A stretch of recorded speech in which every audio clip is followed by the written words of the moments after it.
Hello बच्चों, कैसे हो आप लोग। Welcome back. आज हम आए हैं एक नया टॉपिक लेकर, जनरल ऑर्गेनिक केमिस्ट्री का लेक्चर नंबर 11, जिसमें हम बात करेंगे रिएक्शन इंटरमीडिएट्स की। किसकी? रिएक्शन इंटरमीडिएट्स की। तो चलिए बिना टाइम वेस्ट किए स्टार्ट करते हैं रिएक्शन इंटरमीडिएट्स। ठीक है जी। एक और बात कि जिसने ऑर्गेनिक केमिस्ट्री की वीडियोस नहीं देखी है, कार्बोकटायन, ये आपके inductive effect, mesomer effect, hyper conjugation क्या होता है, इसके बारे में बिल्कुल भी नॉलेज नहीं है, तो डिस्क्रिप्शन में जाएं, लिंक दे रखा है वीडियोस का, वहाँ जाकर वो वाले टॉपिक की वीडियो देखें। हमारी इससे पहले अप्रॉक्सीमेटली 10 वीडियोस आ चुकी हैं जहाँ तक मुझे याद है। उसमें से कोई भी देखना चाहते हो, कुछ भी नहीं पता तो वो देख सकते हो, उसके बाद इस वीडियो पर आए। अगर पहले का कुछ आता है तो सही है, अगर नहीं आता तो वीडियो देखें। छोटी छोटी आधे घंटे की वीडियोस हैं तो समझ में आ जाएगा। ठीक है जी। ओके, तो करते हैं स्टार्ट रिएक्शन इंटरमीडिएट। तो रिएक्शन इंटरमीडिएट्स क्या होते हैं?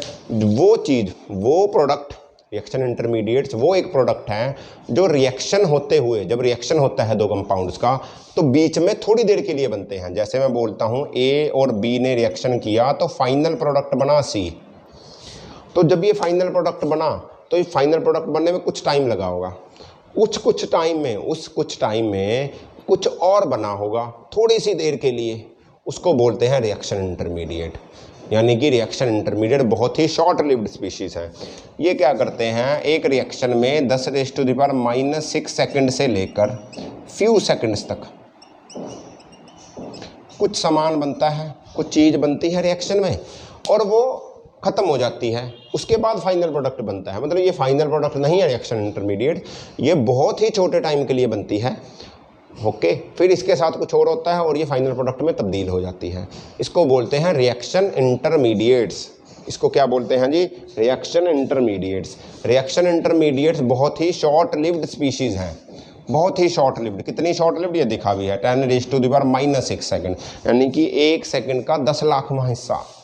इतने कम टाइम के लिए बनती, कुछ सेकंड के लिए बन सकती है, 1 या 2 सेकंड के लिए भी बन सकते हैं, बट ये बने नहीं रहेंगे। ये अनस्टेबल कंपाउंड है, इसके साथ कुछ और होगा, कुछ और आएगा, रिएक्ट करेगा और फाइनल प्रोडक्ट बना देगा। बट ये बनते जरूर हैं। ज़्यादातर केमिकल रिएक्शंस में रिएक्शन इंटरमीडिएट बनते हैं। हाँ, 100% में नहीं बनते, इस बात को याद रखेंगे। ओके, तो रिएक्शन इंटरमीडिएट्स क्या होते हैं आपको समझ में आ गया। हमारे पास 3 रिएक्शन इंटरमीडिएट पढ़ेंगे हमारे सिलेबस में, 3 रिएक्शन इंटरमीडिएट्स हैं। तो वो 3 रिएक्शन इंटरमीडिएट्स क्या क्या हैं उसको समझो। 3 रिएक्शन इंटरमीडिएट्स हैं कार्बोकटायन, कार्बोअनायन या फ्री रेडिकल, मतलब और फ्री रेडिकल। 3 रिएक्शन इंटरमीडिएट्स बनेंगे। जो रिएक्शन इंटरमीडिएट्स बनेंगे वो या तो कार्बोकटायन बनेगा, या कार्बोनायन बनेगा, या फ्री रेडिकल बनेंगे। 3 ही रिएक्शन इंटरमीडिएट बनते हैं। कैसे कैसे बनते हैं इसको डिटेल में पढ़ेंगे, इसको बिल्कुल डिटेल में पढ़ा जाएगा। और आज हम बात करेंगे कार्बोकटायन की। आज हम ज़्यादा बात करेंगे कार्बोकटायन की। तो पहले तो बात करते हैं जी कि रिएक्शन इंटरमीडिएट बनता ही कैसे है। जैसे कार्बोकटायन से शुरू करते हैं। तो रिएक्शन इंटरमीडिएट कैसे बनता है, कार्बोकटायन की बात करता हूँ मैं पहले।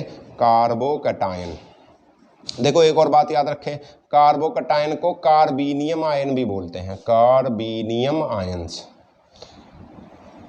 कई लोग इसको पहले कार्बोनियम आयंस बोलते थे, अब नहीं बोलते, बट पहले बोलते थे कार्बोनियम आयंस, अब इसको कार्बोनियम आयंस बोला जाता है।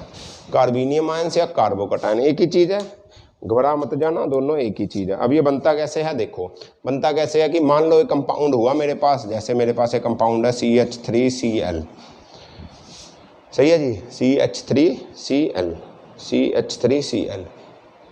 ये कैसे बना होगा, देखो ये ऐसा होगा CH3 और Cl। ओके, अब क्योंकि क्लोरीन कार्बन से ज़्यादा इलेक्ट्रोनेगेटिव, तो सारा इलेक्ट्रॉन उधर शिफ्ट होंगे, शिफ्टिंग ऑफ इलेक्ट्रॉन्स, इसके पास माइनस चार्ज, इसके पास पॉजिटिव चार्ज, थोड़ा सा पॉजिटिव। धीरे धीरे क्या होगा, ये सारा माइनस चार्ज लेगा, क्लोरीन माइनस बनकर उतर जाएगा और बचेगा क्या, CH3+। तो ये क्या बचा, कार्बोकटायन। ऐसे बनता है कार्बोकटायन। यानी कि कैसे बनता है, अगर एक कंपाउंड में कार्बन से ज़्यादा इलेक्ट्रोनेगेटिव एलिमेंट लगा हुआ हो तो वो इलेक्ट्रोनेगेटिव एलिमेंट पॉजिटिव चार्ज लेकर फुर्र हो जाएगा, जो पीछे बचेगा वो बचेगा खाली। खाली मतलब नेगेटिव चार्ज और वेकेंट ऑर्बिटल, सही है, उस ऑर्बिटल का इलेक्ट्रॉन वो ले गया। ठीक है, तो वो बनता है कार्बोकटायन। कार्बोकैटायन कैसे बनते हैं? वेकेंट ऑर्बिटल्स, वेकेंट ऑर्बिटल हो जाएगा तो कार्बोकैटायन बन जाएगा, तो ऐसे कार्बोकैटायन बनता है। सिंपल सा कंसेप्ट है, सही है। जैसे देखो यार, ये कार्बोकैटायन CH3 CH2 1 2 3 4 और CH2+, ये कार्बोकैटायन है, पॉजिटिव चार्ज, सही है। ऐसा भी हो सकता है CH3 CH2+ और CH2, ये भी कार्बो, सेम ही है। क्या फ़र्क है? फ़र्क है। अच्छा, इस कार्बोकैटायन का नाम बताओ, पहले इस कार्बोकैटायन का नाम बताओ। CH3 CH2 और प्लस, CH3 CH2+, कितने कार्बोकैटायन? देखो 1 और 2 कार्बन, 2 3 4, इसको बोलेंगे इथाइल कार्बोकैटायन, इथाइल कार्बोकैटायन। ये क्या हुआ? ये हुआ प्रोपाइल कार्बोकैटायन। ये क्या हुआ सर? ये भी प्रोपाइल हुआ, 1 2 3, नहीं, ये हुआ आइसोप्रोपाइल कार्बोकैटायन। ये क्या हुआ? Isopropyl carbocation. 2 डिग्री कार्बोकैटायन है ये, इसको आइसो बोलते थे, नोमेनक्लेचर हमने पढ़ा है। 2 डिग्री हो, जिसके पास पॉजिटिव चार्ज उसके साथ के 2 कार्बन लगे हों, जिसके पास फंक्शनल ग्रुप हो उसके साथ 2 कार्बन लगे हों, तो वो आइसोप्रोपाइल हो जाता है। जिसके पास फंक्शनल ग्रुप उसके साथ 3 कार्बन लगे हों, तो वो टर्शरी हो जाता था, यानी प्राइमरी। सेकेंडरी है ना, ये सेकेंडरी है, ये प्राइमरी है। टर्शरी होता 3 होते, इसके साथ एक इधर और भी होता, एक इधर और लगा होता है, और हटा देते हैं तो टर्शरी हो जाता, तो टर्शरी होता वो, सही है। फिर तो वो कार्बन भी बदल जाता, सॉरी टर्शरी प्रोपाइल होता, ठीक है, ओके। अरे समझ रहे हो ना? 1 डिग्री 2 डिग्री, अरे यार 1 डिग्री 2 डिग्री पढ़ा है ना हमने, 1 डिग्री 2 डिग्री नहीं पढ़ा? सुन लो, अच्छा सुन लो, घबराओ मत। 1 डिग्री 2 डिग्री क्या होता है? जिसको पता अच्छी बात है, जिसको नहीं पता कोई बात नहीं। 1 डिग्री 2 डिग्री क्या होता है कि मान लो जिस कार्बन के पास पॉजिटिव चार्ज हो या नेगेटिव चार्ज हो या फ्री रेडिकल हो, कुछ भी हो, उसके साथ जितने कार्बन लगे हुए होंगे, मतलब इसके साथ 1 कार्बन है तो 1 डिग्री, जिसका पॉजिटिव चार्ज या नेगेटिव चार्ज उसके साथ 2 कार्बन है तो ये 2 डिग्री, जिसका पॉजिटिव और नेगेटिव चार्ज उसके साथ 3 कार्बन है तो ये 3 डिग्री। प्राइमरी, सेकेंडरी या टर्शरी, ऐसा भी बोलते हैं इसको, सही है जी। तो ऐसे कार्बोकैटायन होते हैं 1 degree 2 degree 3 degree, 1 degree 2 degree या 3 डिग्री, सही है जी। हम बोलेंगे 3 डिग्री कार्बोकैटायन ज़्यादा स्टेबल होता है 2 डिग्री से, और उससे ज़्यादा स्टेबल होता है 1 डिग्री। इस बात को याद रखेंगे, स्टेबिलिटी का भी बात करता हूँ, अभी के लिए नोट करो। 3 डिग्री कार्बोकैटायन ज़्यादा स्टेबल होता है, क्यों? क्योंकि देखो यार, कौन ज़्यादा स्टेबल होता है? जिसके रेजोनेटिंग स्ट्रक्चर ज़्यादा बने। 3 डिग्री के ज़्यादा रेजोनेटिंग स्ट्रक्चर बनेंगे, या नो बॉन्ड रेजोनेटिंग स्ट्रक्चर जिसके ज़्यादा बने तो वो ज़्यादा स्टेबल होता है। 3 डिग्री के ज़्यादा बनते हैं और उसके कम बनते हैं, सही है जी। इतनी बात समझ में आई? अच्छा, इसके कुछ फीचर्स भी लिख लो, समझ में आ जाएगा।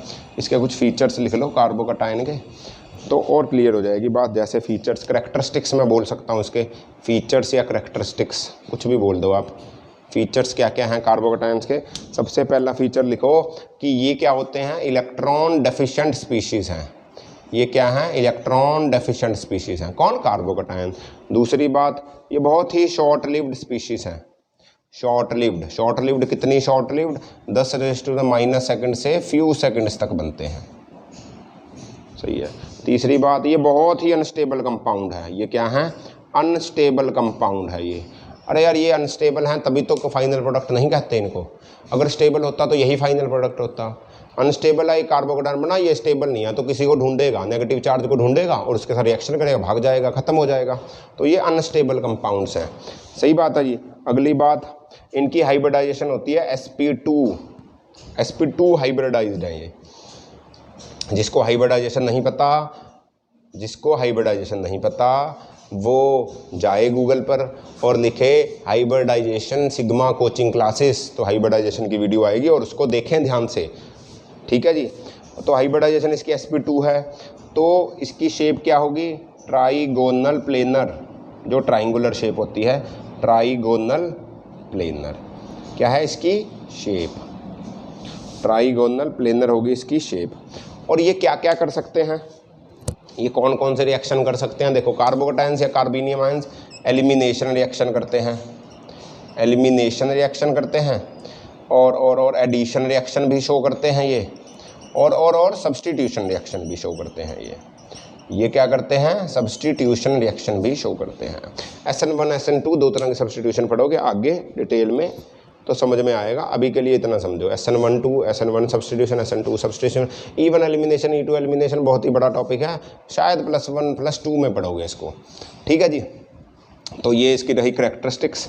ओके, तो स्टेबिलिटी की बात करें तो कौन ज़्यादा स्टेबल होगा, कौन ज़्यादा स्टेबल होगा, कौन ज़्यादा स्टेबल होगा, देखो कौन ज़्यादा स्टेबल होगा समझो।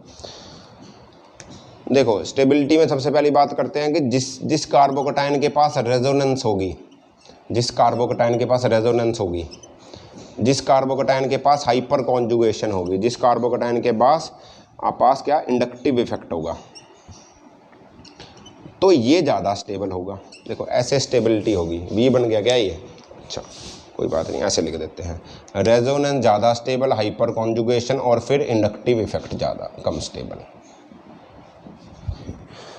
कैसे, देखो जिस कार्बोकटायन के पास रेजोनेंस होगी वो ज़्यादा स्टेबल होगा, जिसके पास हाइपर कॉन्जुगेशन होगी वो कम स्टेबल, इसके पास इंडक्टिव इफेक्ट होगा बोलो।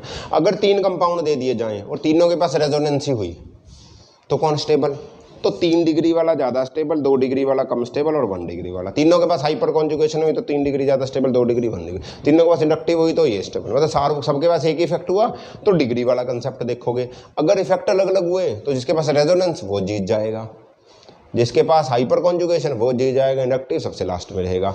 जैसे कि एग्जाम्पल करवाता हूँ, एक समझ में आएगा। देखो जैसे एक एग्जाम्पल देखो समझ में आएगा, उसके बाद स्टेबिलिटी की बात करेंगे। देखो CH2 प्लस CH और डबल बॉन्ड CH2, ऐसे कर दो ना, CH2 CH, सही है। ये ले लो, एक ले लो जी तुम CH3 CH2 और CH2 प्लस। अच्छा मुझे बताओ इनमें से कौन ज़्यादा स्टेबल होगा, ध्यान से, इनमें से कौन ज़्यादा स्टेबल होगा। देखो समझो, इसके पास क्या है जी, रेजोनेंस है। देखो पाई सिग्मा पॉजिटिव चार्ज, इसके पास क्या है जी, इसके पास हाइपर कॉन्जुगेशन है। पॉजिटिव चार्ज वाले के पास कार्बन, उसके पास alpha hydrogen, 2 alpha hydrogen, hyper conjugation है। इसके पास एक और देखो माइनस आई इफेक्ट भी है, सॉरी प्लस आई इफेक्ट भी है। CH3 क्या करता है, प्लस आई, अपने इलेक्ट्रॉन देना चाहता है ग्रुप में। देखो इसके पास कम है इलेक्ट्रॉन तो ये अपने इलेक्ट्रॉन देना चाहेगा, हाँ कम है, साथ में होता ज़्यादा, तब जैसे इंडक्टिव इफेक्ट जैसे जैसे दूर जाते हो कम होता है, हमने पढ़ा था, और 3 के बाद वैनिश हो जाता, बट अभी तो दूसरे पे है तो चलेगा, कोई दिक्कत वाली बात नहीं है, यहाँ पर चलेगा तो थोड़ा देगा। तो इसको प्लस आई इफेक्ट भी हो रहा है, हाइपर कॉन्जुगेशन भी हो रहा है, और यहाँ पर हो रही है रेजोनेंस। तो कौन जीतेगा यार, ये जीत जाएगा, ये ज़्यादा स्टेबल हुआ रेजोनेंस के कारण। ये भी स्टेबल है बट इससे कम स्टेबल है, समझ आई बात, पक्की बात है। Okay okay okay. तो एक और क्वेश्चन देखो एक और क्वेश्चन देखो, समझ में आएगा। ये तो अलग अलग इफेक्ट की बात हुई। अगर ऐसा हो जाए देखो C प्लस, अगर ऐसा हो जाए, ये देखो जरा,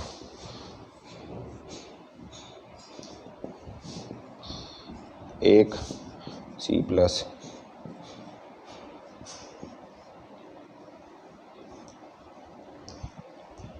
ठीक है जी, 2 और C प्लस, एक ये और H और H। मुझे बताओ इनमें से सबसे ज़्यादा स्टेबल कौन हुआ। देखो सबके पास कौन सा इफेक्ट आ रहा है सर, कौन सा इफेक्ट आ रहा है, रेजोनेंस नहीं आ रहा, नहीं सॉरी इंडक्टिव इफेक्ट तो आ ही नहीं सकता, फिनाइल की रिंग लगी हुई है। अच्छा इसको ऐसा भी बोल सकते हो तुम, इसको ऐसा भी लिख सकता है कोई, CH और PH, मतलब फिनाइल की रिंग है ये, फिनाइल की रिंग, समझे। कौन सा इफेक्ट आ रहा है, रेजोनेंस नहीं आ रहा, क्या हाइपर कॉन्जुगेशन आ रहा है, हाइपर कॉन्जुगेशन। देखो पॉजिटिव चार्ज के साथ वाला कार्बन ये, पॉजिटिव चार्ज के साथ वाला कार्बन ये, इसके पास कितने बॉन्ड, 1 2 3, एक हाइड्रोजन नहीं, अरे ये देखो बीच में ये लगा हुआ, इसका मतलब ये नहीं होगा, ऐसे उसके पास 4 बॉन्ड तो कोई हाइड्रोजन होगा ही नहीं। अरे कार्बन के साथ 4 बॉन्ड, 1 2 3 और एक 4 बॉन्ड को कार्बन ही सेटिस्फाई कर रहा है, इधर भी कार्बन, इधर भी कार्बन, इधर भी, इधर सब जगह कार्बन, तो हाइड्रोजन कहाँ लगेगा, हाइड्रोजन नहीं लगेगा तो अल्फा हाइड्रोजन नहीं होगा, अल्फा हाइड्रोजन नहीं होगा तो हाइपर कॉन्जुगेशन नहीं होगी, या पाई बॉन्ड आ गया।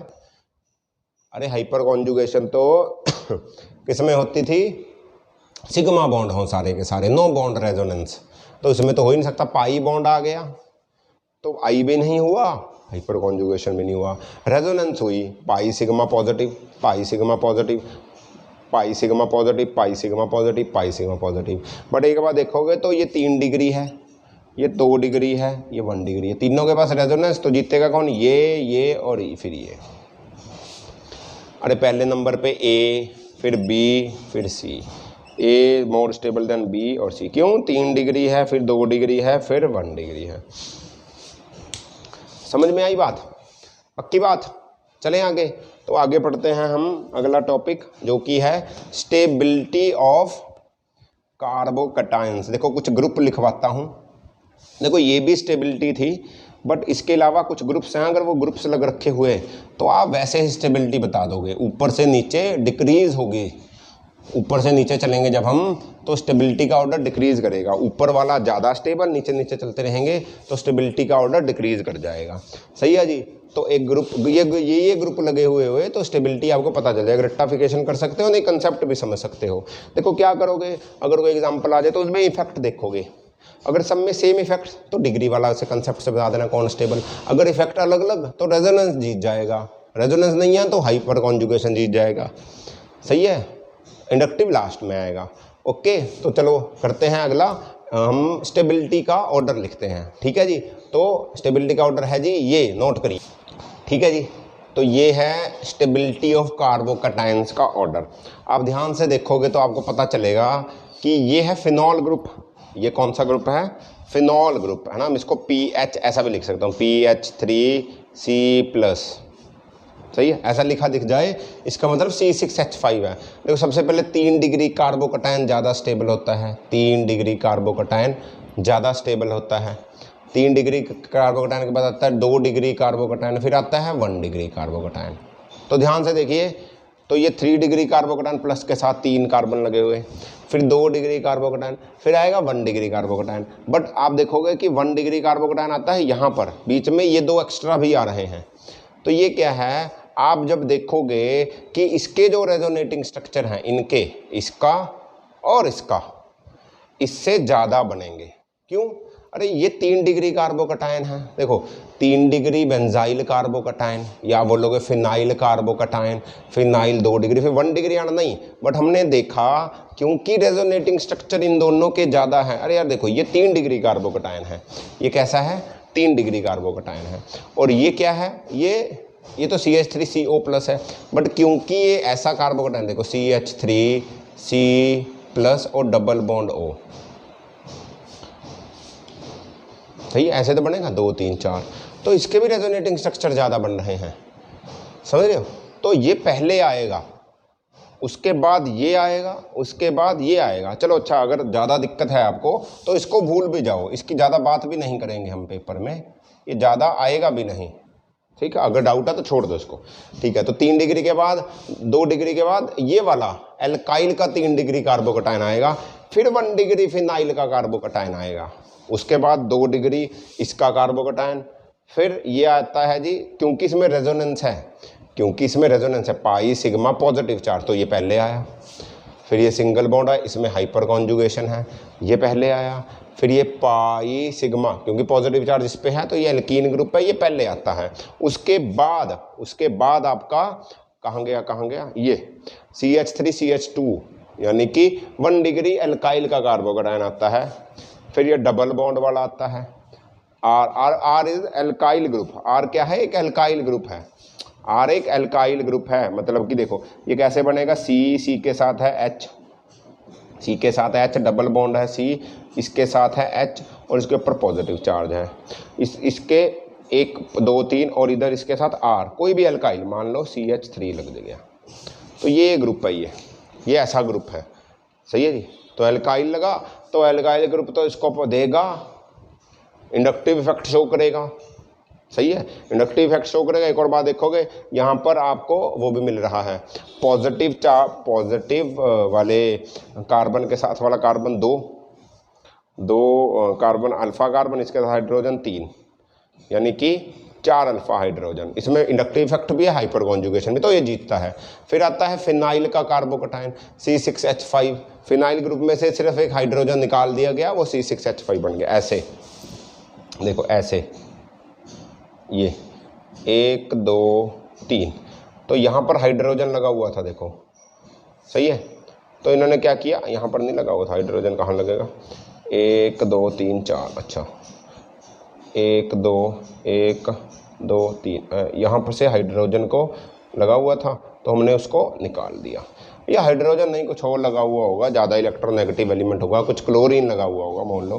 हाइड्रोजन छोड़ो, हाइड्रोजन तो फिर फ्री रेडिकल बनाएगा। तो ये निकल गया, तो यहाँ पर पॉजिटिव चार्ज दे गया और ये बाहर निकल गया Cl-, ये ग्रुप है। और लास्ट में आता है CH3+, जो कि हमने सबसे पहले ट्राई किया था, वो CH3+, उसकी स्टेबिलिटी सबसे कम, CH3+ कम। इससे ज़्यादा और भी कार्बोकटायंस बुक में दे रखे हैं, देखो मैंने मोटे मोटे से, मतलब मोटे मोटे in the sense main carbocation बताएं जो आप ज़्यादातर पढ़ोगे। ये इसलिए काट दे, ये भी नहीं पढ़ोगे तो छोड़ दो इसको, कोई बात नहीं, जो याद कर सकता है वो याद रखे इसको। नहीं, ये स्टेबिलिटी ऑर्डर फॉलो करोगे, अगर ये ग्रुप कहीं मिल जाए आपको कार्बोकटायन में, तो इस ग्रुप को देखकर आप स्टेबिलिटी बता सकते हो। रेजोनेटिंग ये वो स्ट्रक्चर सब भूल जाना, रट्टाफिकेशन करनी है तो ये याद रखो, जैसे अभी MCQ आएंगे तो ये बहुत काम आएगा आपके। समझ में आ रही है बात? तो ये चीज़ बहुत ही ज़्यादा काम आएगी। तो इसको बोलते हैं जी स्टेबिलिटी ऑफ कार्बोकैटायन।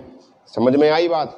तो इस स्टेबिलिटी ऑफ कार्बोकैटायन को लेकर एक आधा क्वेश्चन करते हैं ताकि तुम्हें समझ में आए। जैसे नोट कर लिया, सही है, चलो फिर आगे देखो। एक क्वेश्चन देता हूं तुम्हें, तो मुझे उसमें तुम स्टेबल कार्बोकैटायन बताओगे, ज़्यादा स्टेबल कौन सा है, स्टेबिलिटी का ऑर्डर बताओगे और हम इस बात को क्लियर कर देंगे कि हमें समझ में आ गया है। सही है जी, ओके। तो देखो जरा इसको सबको रब कर देते हैं। तो देखो क्वेश्चन क्या है, देखो पहला क्वेश्चन तो है ये CH2+CH और डबल बॉन्ड CH2। अगला क्वेश्चन है जी ये CH2 और CH3। अच्छा एक लिखो ये फिनाइल ग्रुप बनाओ, 1 2 3 और इसके साथ लगा दो CH2+। सही है, ये A B और C, बड़ा ही आसान है, जल्दी जल्दी इसको करो। एक और क्वेश्चन करते हैं आगे। इनमें से ज़्यादा स्टेबल कौन होगा, ध्यान से देखो, इनमें से ज़्यादा स्टेबल कौन होगा।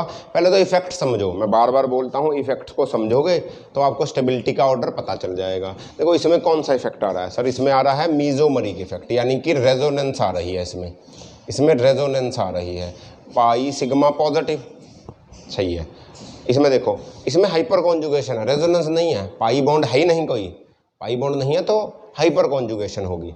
क्या होगी, हाइपर कॉन्जुगेशन। तो देखो पॉजिटिव चार्ज के साथ वाला कार्बन अल्फा कार्बन, अल्फा साथ के साथ वाला 2 अल्फा हाइड्रोजन है इसके पास। एक और चीज़ देखोगे तो कुछ कुछ प्लस आई का इफेक्ट भी आ रहा है, कुछ कुछ प्लस आई का, दूर है। देखो प्लस आई इफेक्ट जितनी दूर होता जाएगा, हमने plus I effect inductive effect में पढ़ा था, तो प्लस आई इफेक्ट कम होता जाता है। तो अगर CH3 यहाँ लग रखा तो इसको देता भी दूर है, कुछ तो देगा, कम देगा। हम बोले जितने दिन दूर जाएगा तो कम होता रहता है, और 3 के बाद वैनिश हो जाता है, याद होगा इंडक्टिव इफेक्ट में। तो कुछ तो दे रहा है। चलो हाइपर कॉन्जुगेशन ज़्यादा स्ट्रॉन्ग आ रहा है अभी, बट अब यहाँ पर देखो, यहाँ पर क्या आ गया, प्लस आई आएगा, हाइपर कॉन्जुगेशन है या क्या है।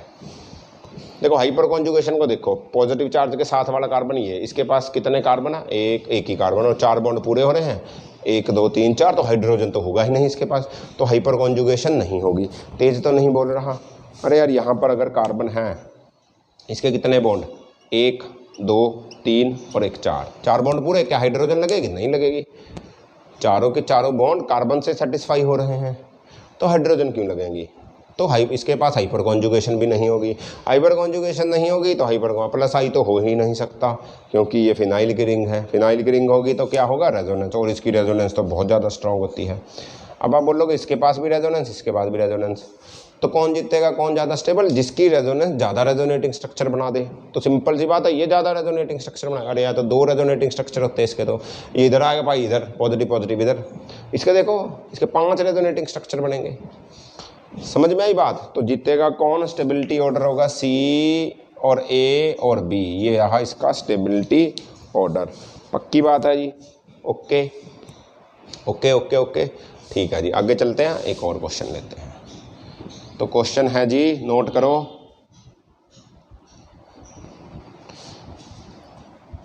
क्वेश्चन है ये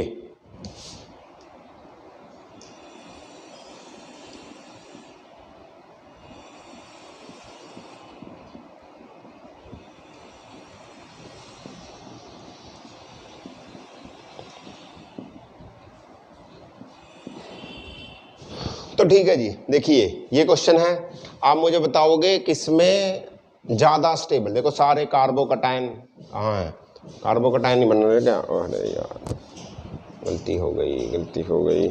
हम क्या करेंगे, यहाँ पर OH लिख दिया हमने, यहाँ पर CH2 होगा। लो ये लो, सारे कार्बोकटायन बन रहे हैं, ये भी कार्बोकटायन, ये भी। तो मुझे बताओ ज़्यादा स्टेबल कार्बोकटायन क्या होगा।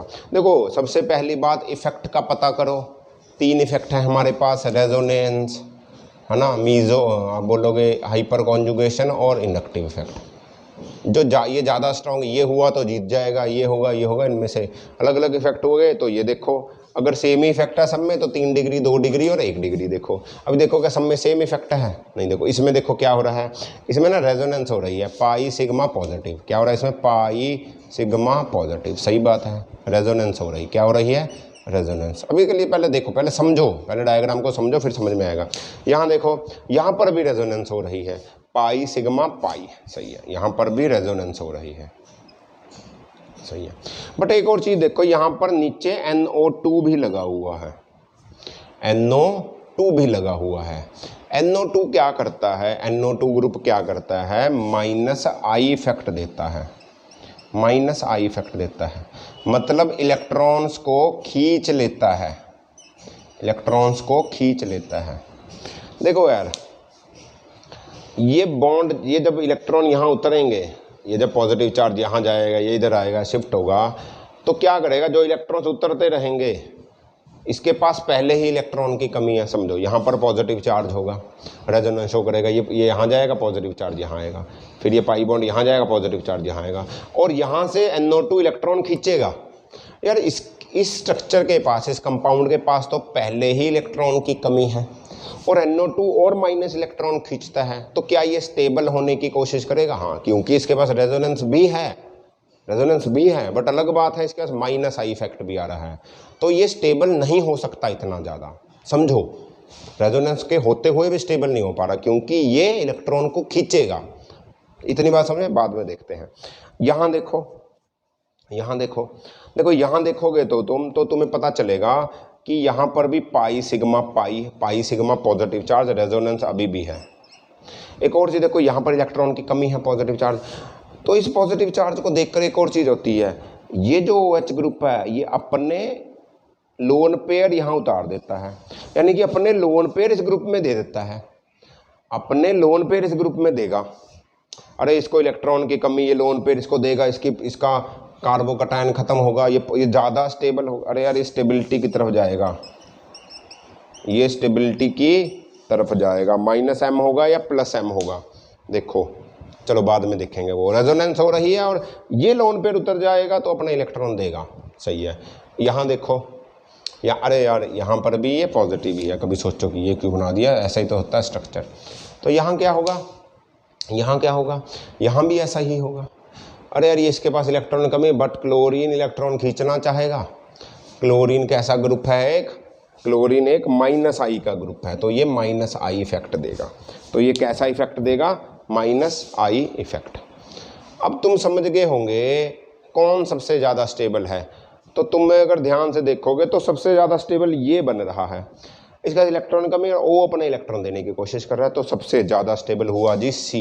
क्यों, समझ, देखो यहाँ भी रेजोनेंस, बट इस रेजोनेंस में एक चीज़ देखो, सबसे ज़्यादा स्टेबिलिटी ये रेजोनेंस दिखाएगी, क्योंकि ये भी बॉन्ड में उतरकर लोन पेयर उसकी मदद करने की कोशिश करेगा, जो कि जिसके पास इलेक्ट्रॉन की कमी है।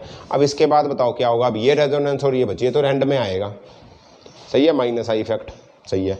ये और ये बचा, मुझे बताओ कौन पहले आएगा, हाँ जी कौन पहले आएगा, ये आएगा, इसका रेजोनेंस, सही है, CAD। अब देखो D और B में से क्या होगा, D और B में से D पहले आएगा और B बाद में आएगा। सर क्यों, क्योंकि सर इसके पास तो रेजोनेंस भी, आप बोलते हो रेजोनेंस हमेशा जीतती है, बट एक बात देखो यहाँ पर ये अनस्टेबिलिटी की तरफ जा रहा है, क्योंकि इसके पास -I इफेक्ट भी आ रहा है और -I इफेक्ट भी आ रहा है, तो ये -M इफेक्ट और -I इफेक्ट मिलकर इसको बहुत ही अनस्टेबल बना रहे हैं, तो ये सबसे ज़्यादा है। तो मैं बताऊँ इलेक्ट्रॉन खींच जा रहा है, उसके पास है भी नहीं और खींच रहा है, तो दिक्कत वाली बात है। तो ये NO2 ग्रुप Cl2 से ज़्यादा इलेक्ट्रॉन खींचता है, इस बात को समझ लो। तो ये ज़्यादा स्टेबल अनस्टेबल है और ये कम अनस्टेबल। समझ में आई बात? ओके, चलें आगे। आगे चलें, आगे क्या चलेंगे, आगे बस आज के लिए, तो आज के लिए मुझे लगता है इतना ही। तो आप लोग इसके और क्वेश्चंस प्रैक्टिस करें। रेजोनेंस, मेसोमेरिक इफेक्ट और इंडक्टिव इफेक्ट को दोबारा से पढ़ें, जिसने नहीं देखा है डिस्क्रिप्शन में लिंक दे दिया गया है, उस वीडियो को देखें ताकि आपको और समझ में आ जाएगा। ठीक है, तो मिलते हैं अगले टॉपिक के साथ, इसमें हम पढ़ेंगे कार्बा अनायन। सही है जी, तो तब तक पढ़ते रहिए, खुश रहिए, एंजॉय करिए। All the very best, bye bye बच्चों।